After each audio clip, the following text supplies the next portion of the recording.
Hello future doctors, मैं हूं अविनाश। और पेरेंट्स से जब मैंने बात करी तो उनका एक सवाल यही आ रहा है कि अब्रॉड के लिए क्या प्रोसेस हमें अभी करना चाहिए जब नीट का एग्ज़ाम हो गया है लेकिन रिजल्ट नहीं आया, नीट के रिजल्ट के बाद करना चाहिए या फिर हमें काउंसलिंग का वेट करना चाहिए, क्योंकि पॉसिबिलिटी हो सकती है कि हमें इंडिया में कोई ऑप्शन मिल सके। अब ये डाउट मेजॉरिटी उन स्टूडेंट्स का आ रहा है या फिर जो तो बॉर्डर एरिया पे हैं या फिर जिनका बजट नहीं बन रहा है, तो वो सोच रहे हैं हम BAMS आयुर्वेदा BDS कॉलेज मतलब इन ऑप्शंस को भी कंसिडर कर सकते हैं। तो देखिए, मैं आपको कुछ चीज़ें बताना चाहता हूँ जिसके बेसिस पे आपको डिसीजन लेने में बहुत आसानी होगी।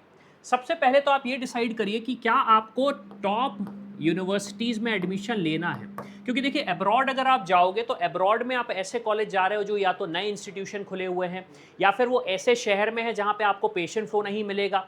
तो ये एक सजेशन मेरी तरफ से तो नहीं देना चाहता हूँ, लेकिन आप एडमिशन लेना चाहते हैं तो आप ले सकते हैं। क्यों? क्योंकि आप जब चीज़ें सीख नहीं पाओगे, आप इंडिया से बाहर भी जा रहे हो, एक रिस्क भी ले रहे हो, NMC गाइडलाइंस का भी एक चैलेंज आपको आता है और वापस आते हो पता चलता है कि आप डॉक्टर बन ही नहीं पाए। तो एक चैलेंज ये भी होता है। तो क्या आप सबसे पहले ये डिसाइड करिए कि आप टॉप यूनिवर्सिटीज़ को टारगेट करना चाह रहे हो। ये ऐसी यूनिवर्सिटीज़ हैं जहाँ पे आप मतलब अपना लाइसेंस प्रैक्टिस उस कंट्री में तो कर सकते हो, लेकिन दूसरी कंट्रीज जैसे US UK वहाँ पे भी वैलिडिटी मिल जाती है आपको कि वहाँ उस कंट्री का आपने एग्ज़ाम क्लियर किया और आप वहाँ पे डॉक्टर बन सकते हो। अब उसके बाद दूसरा क्वेश्चन ये आता है कि अगर हम लो फीस की बात करें तो क्या हमारा कंस्ट्रेंट ये है कि हम लो फीस में एडमिशन लेना चाहते हैं। अब देखिए, लो फीस की मैं बात करूं तो लो फीस का बजट अब्रॉड के हिसाब से अगर बोले तो लगभग 20 लाख से स्टार्ट होता है आपका। 20 लाख के हिसाब से स्टार्ट होता है और 20 लाख में क्या मिलेगा आपको? आपका स्टडी मिलेगा, आपका रहना खाना होगा इसमें। अब क्या आपको तीसरी चीज स्कॉलरशिप भी चाहिए है?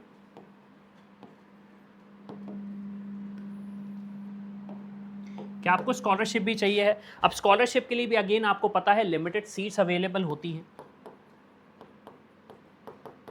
लिमिटेड सीट्स होती है या फिर लिमिटेड बजट होता है।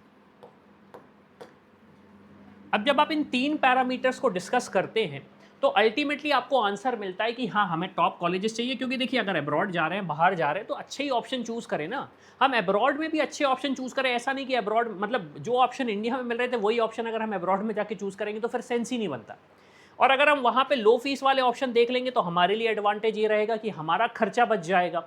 एज अ पेरेंट मेरे पास एक्सपेंसेस कम हो जाएंगे। एज अ स्टूडेंट अगर मैं बात करूंगा तो अपने पेरेंट्स पे ज़्यादा भार नहीं ला पाऊंगा।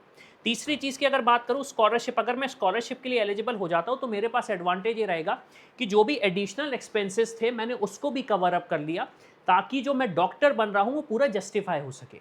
अब अगर ये तीन पैरामीटर आपके डिसीजन मेकिंग हैं तो आपको एक चीज़ ये समझनी पड़ेगी कि ये option first come first serve होते हैं। रीज़न ये रहता है, एब्रॉड में जो एडमिशन प्रोसेस है वहाँ पे कोई कोटा नहीं होता, वहाँ पे कोई कैटेगरी नहीं होती। एडमिशन होता है स्टूडेंट की एलिजिबिलिटी बेसिस पे। अगर आप एलिजिबल हैं तो आपको एक ऑफर लेटर दिया जाता है और आपको लगता है कि हाँ, ये यूनिवर्सिटी ठीक है, मैं यहाँ पे एडमिशन लेना चाहता हूँ, तो आप वहाँ पे जाके एडमिशन ले सकते हैं। इसके अलावा अगर आप ये सोचें कि मैं वेट कर लूँगा टॉप यूनिवर्सिटीज़ के लिए, स्पेशली अगर मैं बात करूँ, अगर मैं टॉप यूनिवर्सिटीज़ की बात करूं या फिर लो फीस स्ट्रक्चर वाले कॉलेजेस की बात करूं, तो ये ऑप्शंस यूजुअली धीरे धीरे क्लोज होने लगते हैं। मतलब आप किसी के पास भी जाएं, किसी के पास भी जाएं, वो आपको सीधा सीधा डिनाई कर देगा कि यहाँ पे अब एडमिशन पॉसिबल ही नहीं है, क्योंकि कभी कभी ये भी होता है कि ओवर एप्लीकेशन चले जाते हैं। मान लीजिए यूनिवर्सिटी के पास 300 सीट्स देने का राइट है और 1200 स्टूडेंट्स ने अप्लाई कर दिया। अब जब 1200 स्टूडेंट्स ने अप्लाई किया तो ऑब्वियस सी बात है आपको मतलब लगभग लगभग 900 स्टूडेंट्स को रिजेक्ट करना पड़ेगा। अब 900 स्टूडेंट्स कहाँ जाएंगे? तो ये भी एक चैलेंज होता है।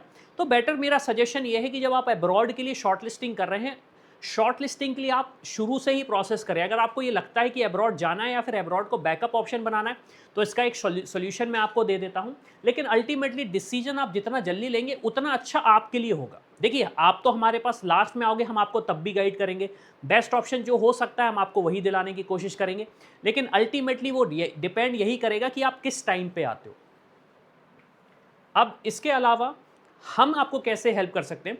तो देखिए, सबसे पहले अगर आपको लगता है कि अब्रॉड ही जाना है, अगर आपने कहा कि सर मुझे अब्रॉड ही जाना है, बस कंफ्यूजन ये है कि मुझे लो फीस मिल जाए और टॉप कॉलेज मिल जाए, तो उसके लिए आप हमारी टीम को रीच आउट करो। नंबर मैंने यहाँ पे लिख दिया है, इस पर आप कांटेक्ट कर सकते हो 90393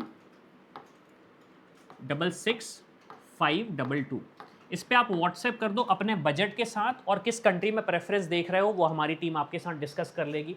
अब आपने कहा सर मैं एक्चुअली बैकअप ऑप्शन बनाना चाहता हूँ।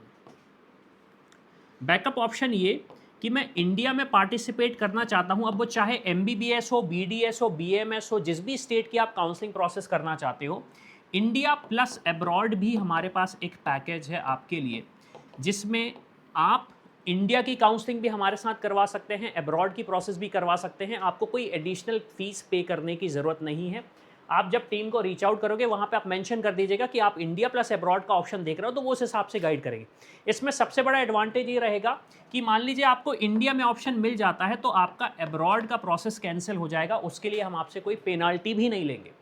और मान लीजिए आपने कहा कि सर अब इंडिया में हमें ऑप्शन नहीं मिल रहा है, तो आपकी जो प्रोसेस अब्रॉड की चल रही थी उसको अब हम आगे बढ़ा देंगे, तो उससे क्या होगा, आपका बिल्कुल भी नुकसान नहीं होगा। तो अगेन आप जानना चाहते हो तो आप हमारी टीम को रीच आउट करो, उनसे डिस्कस करो कि स्कॉलरशिप कहाँ मिल सकती है, उनसे डिस्कस करो कि जिस कॉलेज में जा रहे हो क्या वहाँ पे कोई हिडन चार्जेस तो नहीं है, कोई ऐसी चीज़ तो नहीं है जिसकी वजह से स्टूडेंट्स वहाँ जाके पछता रहे हैं, कोई ऐसे कॉलेजेस तो नहीं कि जो बोलते हैं कि हम इंग्लिश में पढ़ा रहे हैं लेकिन अल्टीमेटली वहाँ पे लोकल लैंग्वेज में पढ़ाते हैं और अल्टीमेटली आपको एक इंग्लिश ट्रांसलेटर मिलता है, कोई ऐसे कॉलेजेस तो नहीं जहाँ पे इंफ्रास्ट्रक्चर ही नहीं है। तो ये सारी की सारी इन्फॉर्मेशन हमारी टीम दे देगी। तो अल्टीमेटली अगर आप MBBS अब्रॉड से प्लान कर रहे हो तो हमारी टीम आपको कैसे हेल्प कर सकती है, ये तो मैंने डिस्कस किया। अब इसके अलावा क्या एडमिशन लेना चाहिए नहीं लेना चाहिए, मैंने आपको पूरे प्रोज एंड कॉन्स बता दिए हैं। अब डिसीजन आपके हाथ में है कि आपको क्या करना है। एक चीज़ और, अब्रॉड में पेरेंट्स का एक कंसर्न ये रहता है कि क्या मैं अपने बच्चों को अब्रॉड भेजूँ या नहीं भेजूँ। तो आपको एक चीज़ ये समझनी पड़ेगी, 12th क्लास के बाद स्पेशली अगर हम बच्चे की बात करें तो प्रोफेशनल करियर जर्नी आपकी तभी बनती है जब आप घर से बाहर निकलते हैं। अगर हम इंडिया की भी बात करें तो ऐसा बहुत रेयरली होगा कि आपको मेडिकल कॉलेज आपके घर के साइड में मिल जाएगा या आपके शहर में मिल जाएगा। मेजॉरिटी ऑफ द कॉलेज आपकी स्टेट में मिलेंगे जो दूसरे शहर में होंगे या फिर दूसरी स्टेट्स में मिलेंगे। तो अब्रॉड का भी सिचुएशन वही रहेगा, बस डिफरेंस ये आ जाएगा कि बच्चा आपका अब्रॉड में है कंपेयर टू इंडिया। तो इसी के साथ मैं हूं अविनाश, मेरा काम है रास्ता दिखाना, उस पर चल के डॉक्टर बनना आपका। I hope you like this video. For more such videos, keep watching our channel and do not forget to like, share and subscribe.